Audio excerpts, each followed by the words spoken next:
Merci Madame la Présidente. Alors, Monsieur le Ministre, la Tunisie, qui a réussi à récolter les fruits politiques de la révolution de Jasmin, demeure fragile. Ces difficultés économiques, en particulier, déjà présentes avant l'épidémie, se sont amplifiées, et ce alors que la saison touristique s'annonce difficile. Le FMI, dans son rapport d'avril, annonce une contraction de la croissance de 4,3%, et la Banque européenne pour la reconstruction et le développement de 2,5%. Les chiffres divergent, mais le constat est le même. La Tunisie a besoin d'aide afin de préserver son héritage démocratique. Car il semblerait que la conjoncture rende le monde politique tunisien de plus en plus soumis au potentiel jeu d'influence des puissances du Moyen-Orient. Certains accusent ainsi le président du Parlement tunisien, Rachid Ghannouchi, par ailleurs chef de file du parti Ennahda, de mener une diplomatie parallèle. Ces positionnements diplomatiques personnels ont fait l'objet d'un débat parlementaire agité, d'ailleurs, ce mercredi 3 juin, à la demande de plusieurs partis, dont 2 partenaires d'Ennahda au gouvernement. Des manifestations réclamant le départ de M. Ghannouchi ont aussi eu lieu, et dans le même temps, des rumeurs sur un projet de coup d'État ont circulé.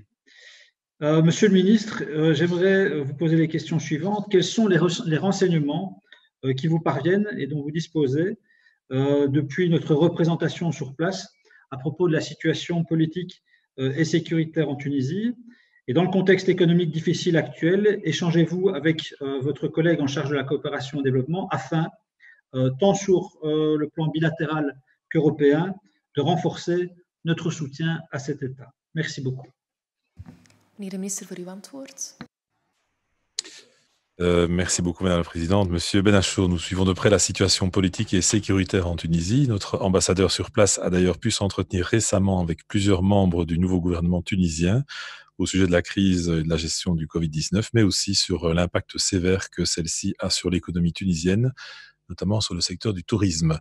La Tunisie continue à faire face à de nombreux défis récurrents depuis la révolution de 2011. Les difficultés rencontrées pour mettre en place un gouvernement illustrent à ce titre les défis propres à la consolidation démocratique dans ce pays, à laquelle l'Union européenne apporte son appui. La Tunisie demeure en effet le plus grand bénéficiaire de l'assistance européenne dans le voisinage sud, et nous encourageons dans ce cadre le gouvernement tunisien dans la mise en place de réformes, notamment au bénéfice de sa jeunesse.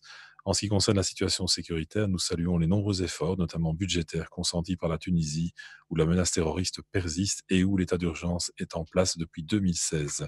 Sur ce plan, nous nous félicitons de l'excellente coopération que la Belgique a pu mettre en place avec la Tunisie. Enfin, comme vous le savez, la Tunisie n'est pas un pays de concentration de notre coopération gouvernementale, mais bénéficie, entre autres, de l'appui de nos entités fédérées et de nombreuses initiatives de la société civile belge. Notons également qu'Enabel, notre agence de coopération, s'apprête à revenir en Tunisie pour la mise en œuvre de financements européens. Je vous remercie. Meneer Benachour, voor uw réplique. Oui, merci pour les réponses. Donc, en effet, je pense que nous devons maintenir notre niveau de vigilance au maximum.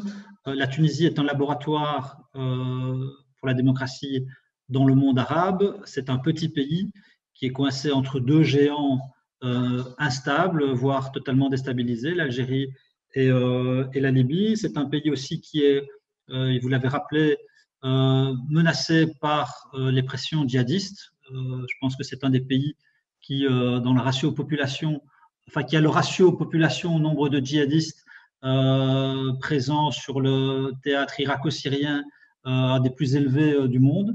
Et donc voilà, c'est un danger, un challenge pour ce pays, mais c'est aussi un pays qui a une société civile très éduquée, très active depuis de nombreuses décennies. Et donc je trouve évidemment nécessaire de le soutenir pour achever sa transition démocratique et pourquoi pas, de ce point de vue-là, ouvrir des perspectives de coopération structurelle avec la Belgique. Ça me paraîtrait nécessaire, enfin utile en tout cas, et peut-être même nécessaire. Voilà, merci beaucoup.